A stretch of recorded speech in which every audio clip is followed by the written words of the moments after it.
வேலை செய்கிற நேரத்தில் குடிக்கிறது முதல் தப்பு. இது வந்து இந்திக்காரன் மட்டும்தான் நான் குடிக்கிறேன், எல்லாருமே குடிக்கிறான், எல்லா பிரதேசையும் குடிக்குது. அப்போ வந்துட்டு இந்த இன்ஃப்ராஸ்ட்ரக்சர் டெவலப்மெண்ட்டு எவ்வளோ நீங்கள் பண்ணுறீங்க? டெவலப்மெண்ட் சொல்லி நம்ம மோடி பிரதம மந்திரி அவருக்கு எப்பவும் பார்த்தா வெளிநாட்டிலே இப்போ வந்து போன வருஷம் ஜூனில் வந்து பதவி ஏற்றார். பதவி ஏற்றுன்னு இன்றைக்கி ஜூலை 11.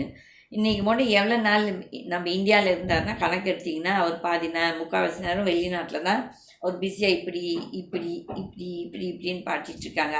இதாகவே மக்கள் இருக்கிறாங்களோ இல்லையோ தெரியலான்னு இப்படி இப்படி இப்படின்னு பண்ணிகிட்ருப்பார், பேய் பிடிச்சவர் மாதிரி. ஓகே, அப்போ வந்து இந்த அன்மேன்டு ரயில்வே இந்த லைன்ஸ் வந்துட்டு இது வந்து மேண்டு, இது வந்து ஆள் இருந்திருக்கான், ஆனால் அவன் குடிச்சு போட்டு மூடாத வரல இது ஆயிருக்குது இந்த விபத்து. ஓகே, இது வந்து கண்டிப்பாக வரவேற்கத்தக்கது கிடையாது.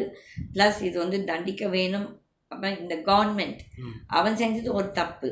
இந்த கவர்மெண்ட் வந்து இவ்வளோ செலவு பண்ணதில்லை. சென்ட்ரல் கவர்மெண்ட், ஸ்டேட் கவர்மெண்ட் எல்லாம் எவ்வளோ வேஸ்ட் பண்ணுறாங்க. ஏன் இந்த பிரிட்ஜஸ், பாலங்கள், இந்த ரயில்வே லைன் ட்ராக் மேலே ஒரு சில இடத்துல ஏன் இன்னும் கூட பிரிட்ஜஸ் போடாமல் இருக்கு? பணம் இல்லாமையா இருக்குது? கொள்ளாடிக்கிற பணத்தை தூக்கிட்டு வந்து கட்டினாலே நம்ம நாடு சொர்க்கம் ஆகிடும். ஓகே, அவ்வளோ கொள்ளாடிக்கிறாங்க. ஒன்றும் இல்லை. இப்போ குஜராத்தில் இப்போ நேற்று ஒரு பிரிட்ஜு விழுந்துருக்கு, நேற்று ஒரு பிரிட்ஜு விழுந்துருக்கு. இது குஜராத்தில் போன வருஷம் எலெக்ஷன் டைம்லேயும் ஒரு பிரிட்ஜு விழுந்திருக்குது. அப்போது இந்த மோடி சொல்கிறாரு ஹிந்தியில், நானும் சாப்பிட மாட்டேன், அடுத்தவனையும் சாப்பிட விட மாட்டேன்னு சொல்கிறான் இருந்தாலும். ஓகே, அப்போ நீ என்னத்தை சாப்பிடல, நீ யாரை சாப்பிட விடல? உன்னோட அதானி தின்னுட்டு தானே இருக்குது, உன் ரிலையன்ஸ்காரன் திருடி தானே இருக்கிறான் நாட்டை. இந்த இன்ஃப்ராஸ்ட்ரக்சர் மோஸ்ட் ஆஃப் இட் உனக்கு வேண்டிய ஆளுங்களுக்கு தான் நீங்கள் கொடுக்குறீங்க. இந்த கன்ஸ்ட்ரக்ஷன், இந்த கான்ட்ராக்ட் எல்லாம்